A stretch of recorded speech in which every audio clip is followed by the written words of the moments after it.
Baru 3 hari setelah melahirkan, aku pulang sambil menggendong bayiku, lalu mendapati kunci apartemenku diganti dan suamiku menyuruhku pergi demi ibunya. Saat itu aku sadar, yang mereka usir bukan cuma seorang istri, tapi pemilik sah apartemen yang selama ini mereka pakai. Tanpa pikir panjang, saya segera menjual apartemen itu dan membuat mereka semua terusir ke jalan. Selamat datang di kanal Lika-Liku Kehidupan. Sebelum kita mulai, jangan lupa subscribe agar kita bisa terus berbagi kisah seperti ini. Coba tulis di komentar, Anda mendengarkan dari kota atau negara mana, biar kita saling menyapa di sini. Dan satu pertanyaan untuk Anda. Kalau Anda tidak diizinkan masuk rumah Anda sendiri, apa yang akan Anda lakukan? Bandung sedang berada di puncak musim hujan. Angin lembab berembus di sela-sela menara apartemen dan membuat punggung saya merinding. Di dekat pintu masuk stasiun KRL, beberapa gerobak masih menjual gorengan hangat. Aroma minyak panas bercampur dengan udara pagi yang basah. Saya memeluk erat buntalan kain berisi putra saya, melangkah perlahan sambil menahan nyeri di perut. Nama saya Nadira. Usia saya 31 tahun. Saya bekerja sebagai kepala akuntan di sebuah jaringan toko bahan bangunan. Pekerjaan itu mengajari saya satu hal, angka tidak pernah boleh kabur. Dokumen harus cocok dengan fakta. Mungkin karena itu saya terbiasa tenang. Saya percaya kebahagiaan seorang wanita tidak ditentukan oleh seberapa manis suaminya, tetapi oleh seberapa jernih kepalanya. Saya tidak pernah menyangka kejernihan itu justru akan membuat saya dibenci. 3 hari sebelumnya saya menjalani operasi sesar. Jahitan di perut saya terasa seperti garis api. Putra kecil saya, Bagas, tertidur lelap. Bibirnya mungil, bergerak-gerak seolah masih menyusu dalam mimpi. Selama saya dirawat, suami saya, Damar, hanya datang 2 kali. Setiap kunjungan tak lebih dari 15 menit. Ia selalu mengenakan kemeja kerja, meletakkan sekantong buah di meja, memandang sekilas ke arah bayi kami, lalu berkata, "Proyek lagi dikejar. Deadline klien minta cepat." Setelah itu ia pergi. Ibu mertua saya, Bu Tuginem, bahkan tidak muncul. Ia hanya mengirim pesan kepada Damar. "Aku tidak tahan bau rumah sakit. Tensiku bisa naik." Saya hanya tersenyum kecut saat membacanya. Sebelum saya melahirkan, beliau masih cukup sehat untuk menghadiri beberapa pengajian dalam sehari dan masih sempat menasihati saya dengan kalimat, "Kalau sudah jadi istri, tahu diri. Kamu tinggal di rumah suami." Ayah mertua saya, Pak Mulyono, berbeda. Beliau pria pendiam. Malam saat saya dioperasi, ia mengirim satu pesan, "Jaga tenagamu. Kalau butuh apa-apa, bilang."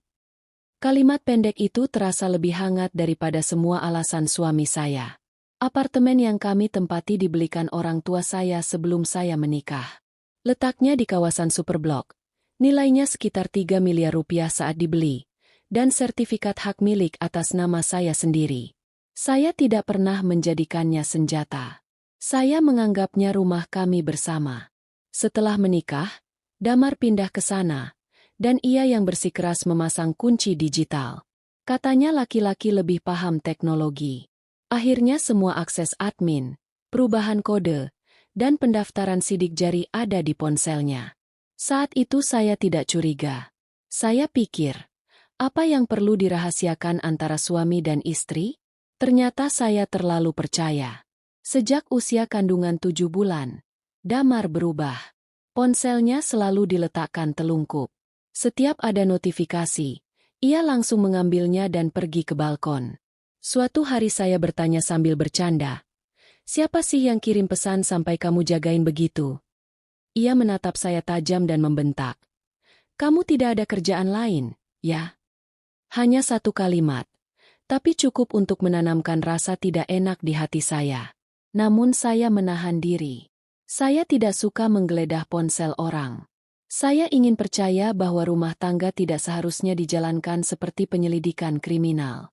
Saya memilih fokus pada kehamilan saya, pada bayi yang akan lahir, pada harapan bahwa semuanya akan membaik setelah anak kami hadir. Hari kepulangan dari rumah sakit datang.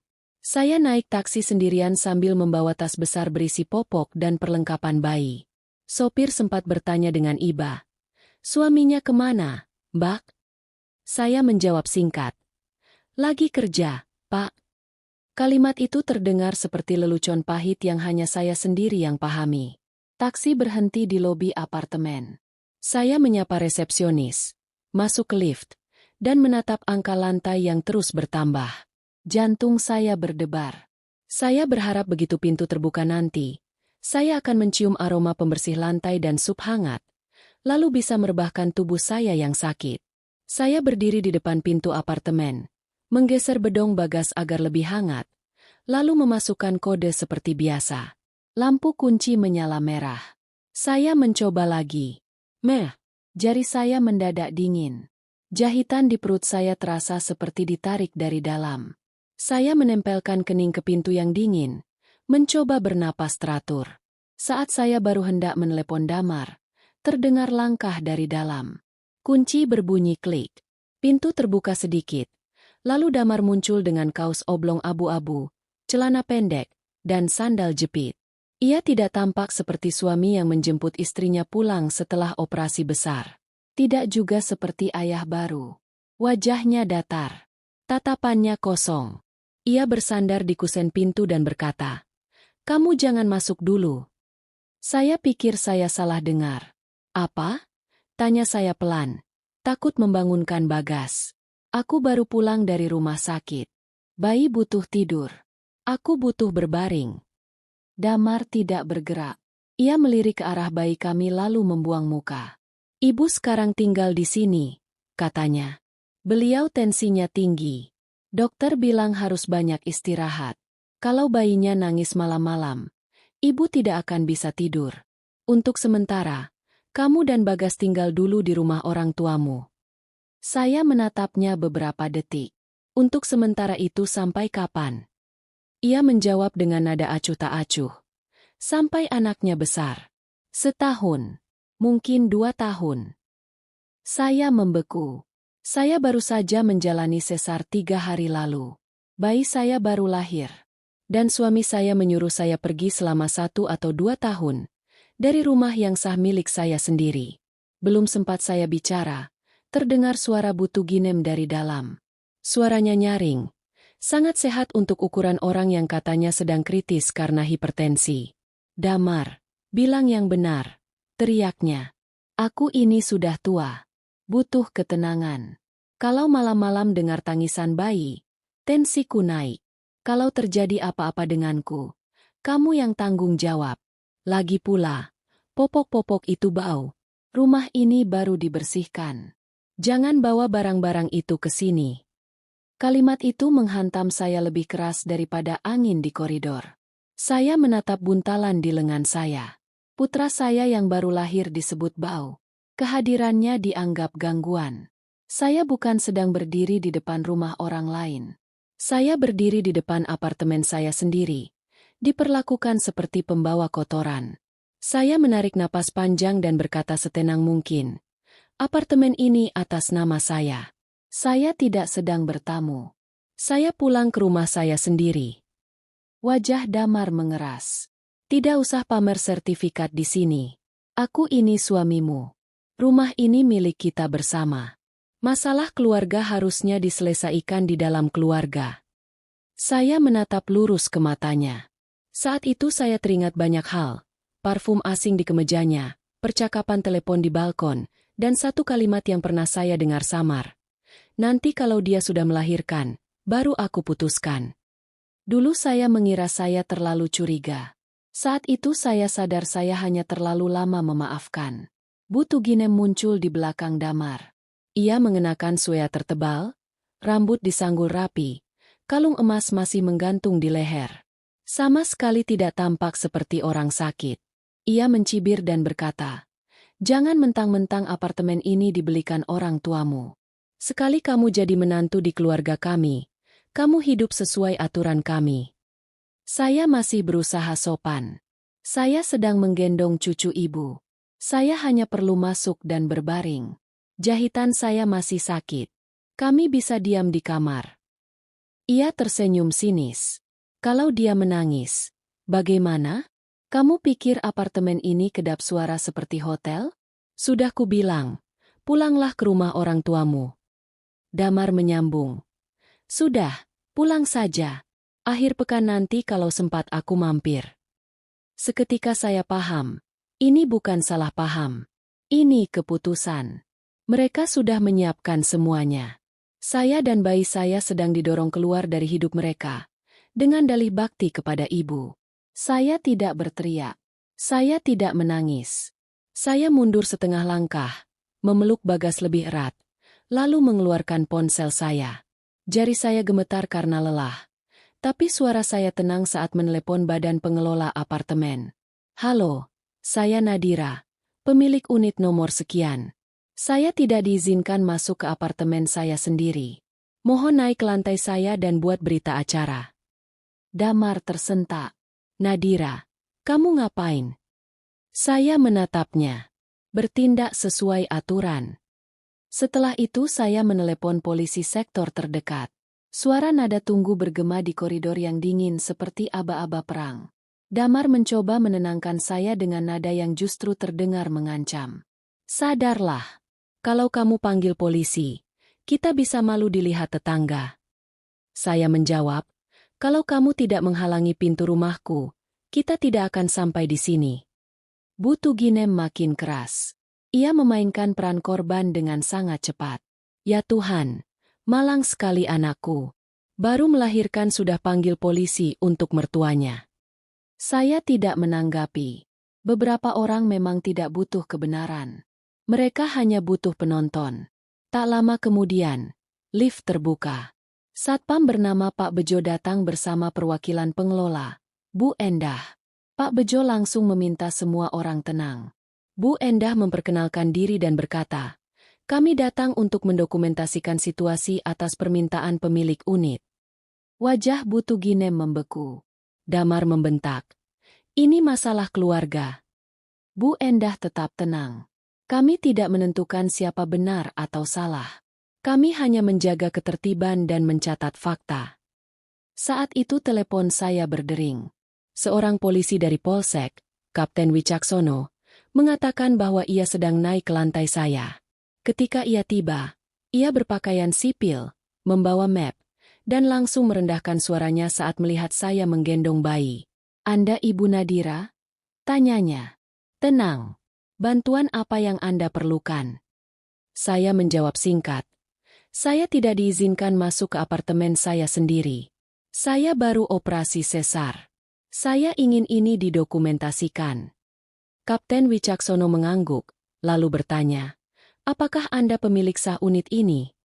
Saya menyerahkan KTP dan salinan sertifikat hak milik yang sudah dilegalisasi.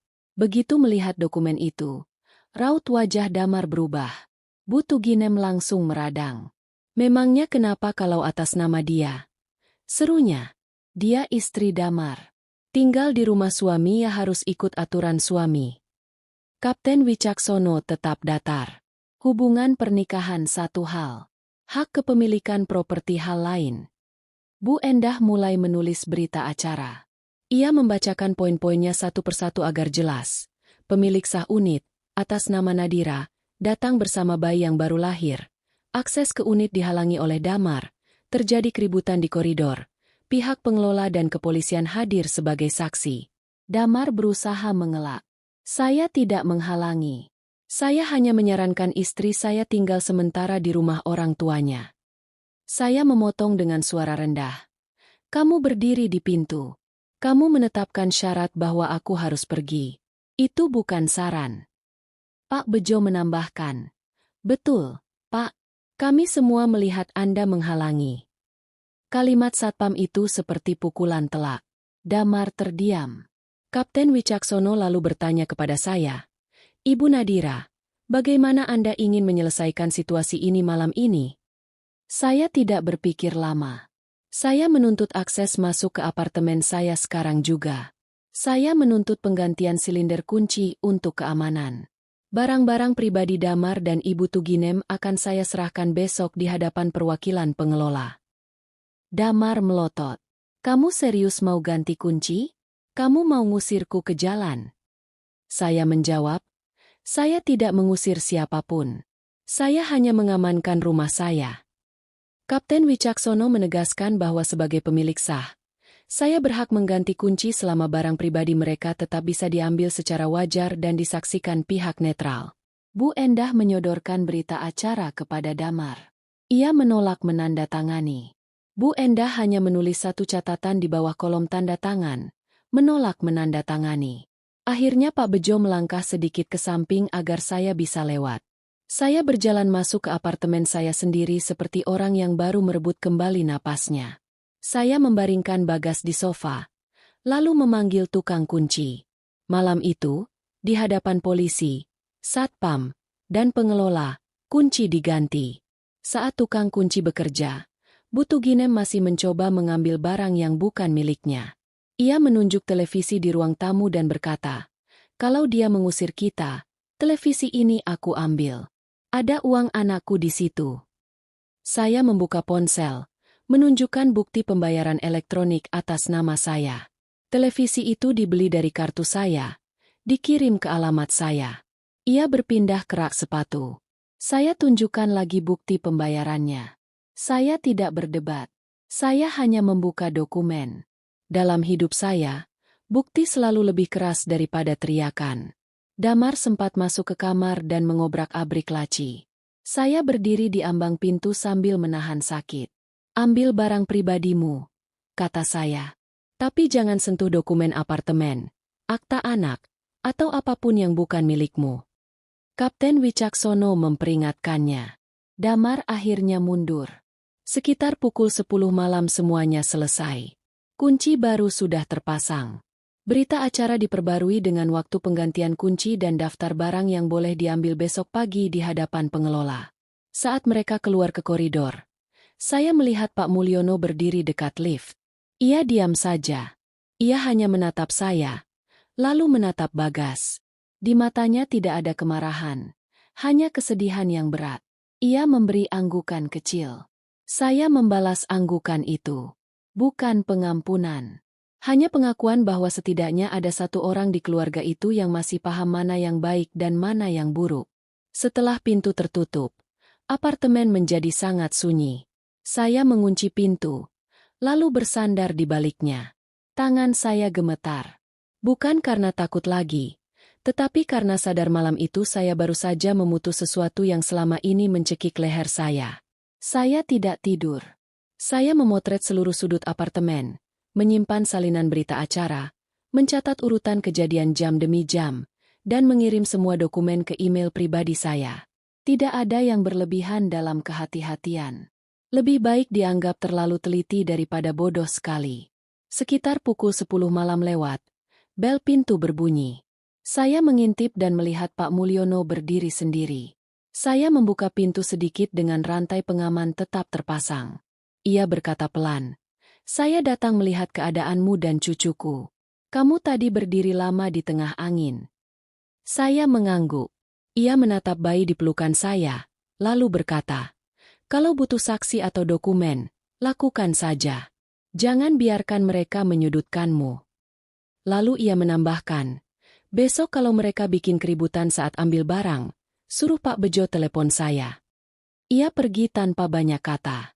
Tapi untuk pertama kalinya saya merasa ada seseorang dari pihak mereka yang diam-diam mengakui bahwa saya tidak salah. Besok paginya, Damar dan Bu Tuginem datang mengambil barang dengan disaksikan Bu Endah dan Pak Bejo. Saya sudah menyiapkan 2 tas besar. Satu bertuliskan Damar, satu lagi Bu Tuginem. Saya hanya menyerahkan pakaian, alat mandi, dokumen pribadi, dan barang yang jelas milik mereka. Saat Bu Tuginem menuduh kotak perhiasannya hilang, saya menjawab tenang. "Sebutkan lokasi terakhirnya. Kita periksa bersama pihak pengelola." Ia langsung ragu. Teriakan tanpa bukti tidak ada gunanya di hadapan saksi. Tak lama kemudian orang tua saya datang. Ayah saya, Pak Suyatno, berdiri tegak di ruang tamu. Ibu saya, Bu Rukmini, membawa rantang berisi sarapan. Ayah hanya berkata kepada Damar, "Saya datang menjemput putri saya untuk sementara. Kalau ada urusan hukum, kita selesaikan sesuai hukum." Ibu saya menatap Butuginem yang masih meratap soal moral menantu. Beliau berkata pelan, tetapi tajam, "Putri saya baru melahirkan. Yang dia butuhkan adalah tempat untuk berbaring dan menyusui. Siapa yang benar-benar sayang pada cucunya akan membiarkan ibunya tenang. Saya mengemas hanya barang-barang penting milik saya dan Bagas. Saya tidak kabur. Saya hanya mundur untuk memulihkan tenaga dan menyiapkan langkah yang benar. Sebelum masuk lift, saya meminta Bu Endah menyimpan salinan semua dokumen dan berita acara. Saya tahu saya akan membutuhkannya. Di rumah orang tua, saya akhirnya menangis saat ibu menyuruh saya makan sup ayam hangat. Bukan karena saya lemah, tetapi karena akhirnya saya diizinkan bernapas. 3 hari kemudian saya mulai menyusun semuanya. Pesan-pesan dari Damar dan Butuginem saya simpan. Bukti pembelian, foto, catatan waktu kejadian, semua saya pisahkan dalam folder. Saya tidak berniat menghancurkan nama siapapun. Saya hanya membangun pagar. Lalu saya menemui seorang pengacara bernama Ibu Skar. Ia membaca berita acara dari pengelola dan kepolisian, lalu berkata, "Ini sangat penting. Ini membuktikan Anda, pemilik sah, dihalangi masuk tepat setelah operasi sesar. Dari sudut pandang hak asuh dan karakter, ini buruk bagi pihak sana." Ia menasihati saya satu hal yang terus saya pegang. Jangan unggah apapun ke internet. Kita tidak menang lewat opini publik. Kita menang lewat jalur hukum. Kami juga membahas akta kelahiran Bagas. Saya tidak mau putra saya menjadi alat tarik ulur. Saya menghubungi Damar dengan pesan yang sangat singkat. Saya menawarkan agar ia datang menandatangani persetujuan dokumen anak agar semua urusan administrasi selesai. Ia sempat marah, lalu merendahkan saya lagi dengan kalimat, "Kamu pintar, tapi tidak ada yang suka wanita terlalu pintar." Saya tidak menanggapi. Pada akhirnya ia datang juga ke Dukcapil dan menandatangani dokumen yang diperlukan, meski dengan wajah seperti orang yang dipaksa menelan harga dirinya sendiri. Tak lama setelah itu saya mengambil keputusan yang paling besar. Saya akan menjual apartemen itu. Bukan karena marah. Bukan juga karena saya kalah. Saya menjualnya karena saya tidak mau hidup saya dan anak saya terus diikat oleh tempat yang sudah kehilangan rasa aman. Apartemen itu masih milik saya, tetapi perasaan sebagai rumah telah mati malam ketika saya berdiri di luar pintunya. Saya menghubungi agen properti bernama Bu Puspita. Ia menatap dokumen saya lalu berkata, "Kalau semua bersih dan kosong, ini bisa cepat laku. Tapi semua kunjungan pembeli harus didampingi pengelola. Jangan biarkan siapapun masuk sendirian." Ia benar. Lokasinya bagus, renovasinya masih baru, dan akhirnya datang pembeli serius. Pasangan muda yang sopan, bertanya soal legalitas dan biaya bulanan, lalu menawar 4 miliar. Saya setuju setelah semua klausul diperiksa pengacara saya. Tidak ada janji lisan. Semuanya tertulis. Berita penjualan itu tentu sampai ke telinga Damar. Ia menelepon dengan suara gelisah. "Kamu serius jual apartemen itu?"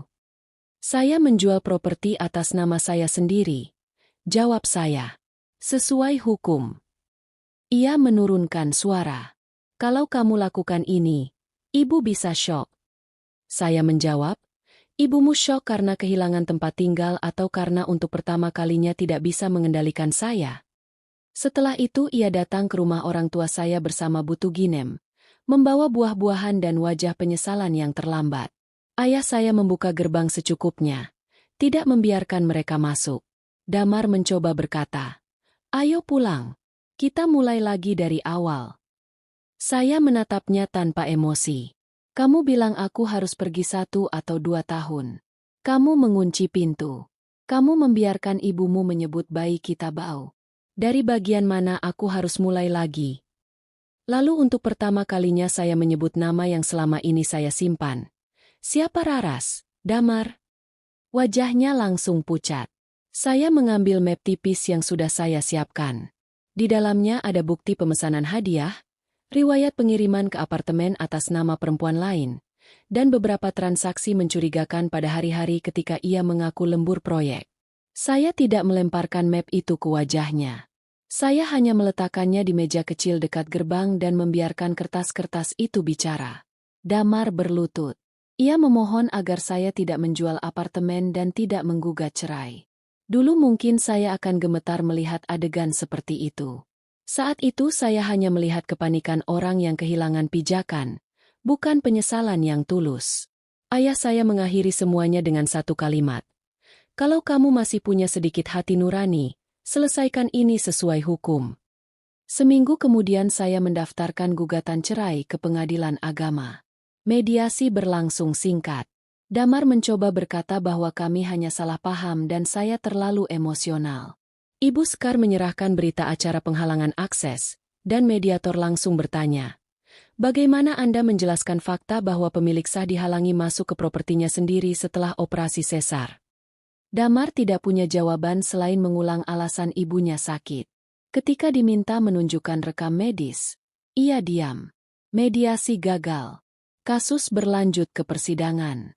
Pada sidang-sidang berikutnya, pengadilan menilai apartemen itu adalah harta bawaan saya, dibeli sebelum pernikahan, sehingga tidak termasuk harta bersama.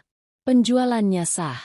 Mengenai anak, hakim mempertimbangkan usia Bagas yang masih bayi, kondisi saya, dukungan orang tua saya, dan terutama fakta bahwa ayahnya pernah berusaha memisahkan bayi dari ibunya demi kenyamanan ibunya sendiri. Hak asuh jatuh kepada saya.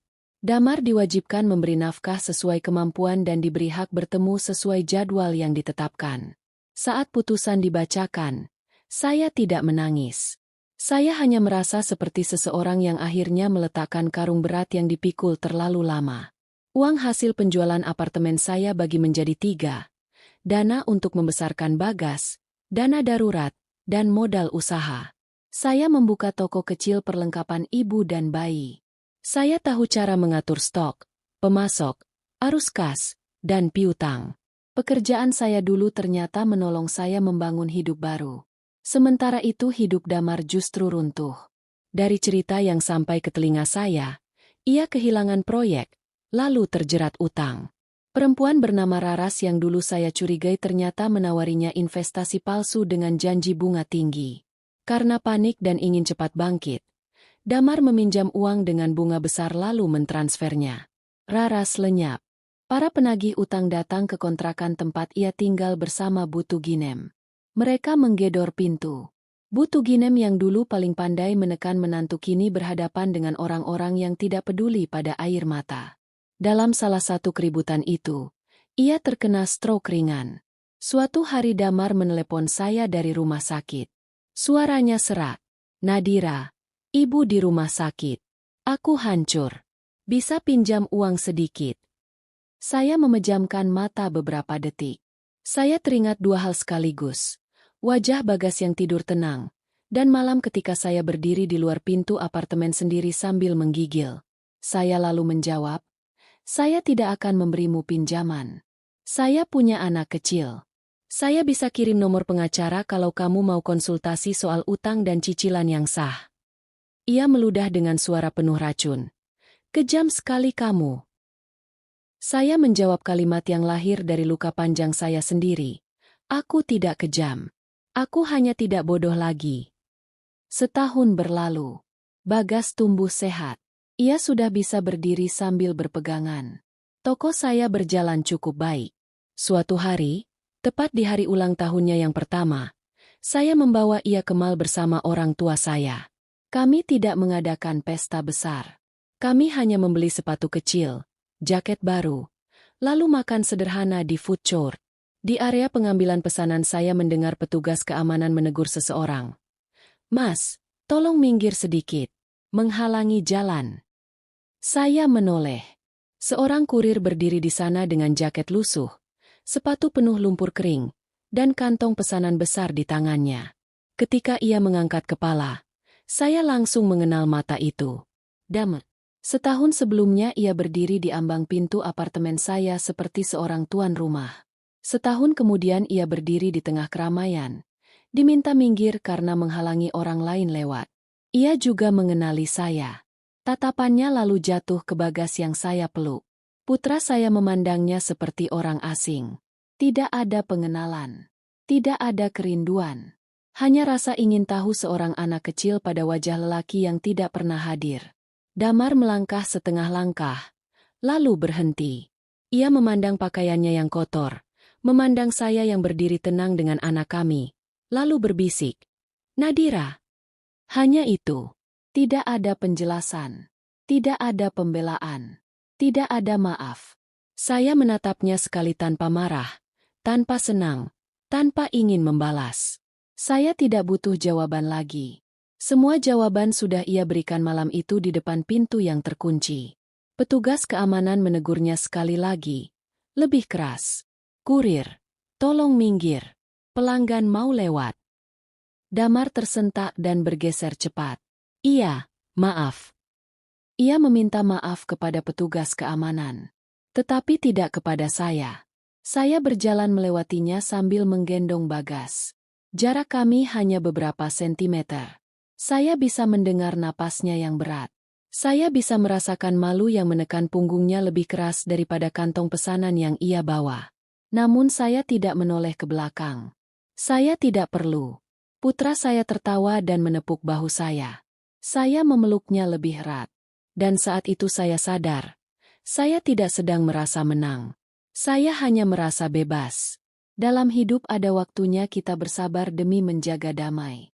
Tapi bersabar bukan berarti membiarkan diri diinjak, diusir, atau dipisahkan dari hak kita sendiri. Ketika seorang wanita diusir dari rumahnya sendiri pada saat paling rapuh dalam hidupnya, ia tidak selalu harus berteriak. Kadang yang harus ia lakukan adalah berdiri, bernapas, mengumpulkan dokumen, memanggil saksi, lalu berjalan di jalur hukum sampai semuanya jelas. Kebaikan memang penting. Tapi kebaikan tanpa akal hanya akan membuat orang jahat semakin berani. Jika cerita ini membuat Anda berpikir, silakan berikan suka dan tinggalkan komentar dan dengarkan sampai akhir. Karena di balik ketenanganku, ada sebuah akhir cerita yang tidak terduga. Dan kini saya paham satu hal, air mata bisa membersihkan wajah, tapi tidak akan mengubah nasib. Untuk mengubah nasib, kita harus mengubah cara kita hidup. Jika Anda para pendengar yang budiman merasa cerita ini penuh pelajaran dan menyentuh hati Anda, silakan berikan suka. Jika Anda punya pemikiran, tinggalkan komentar agar kanal Lika-Liku Kehidupan punya semangat untuk terus maju. Terima kasih telah mendengarkan sampai akhir. Semoga Anda semua sehat selalu dan damai sejahtera.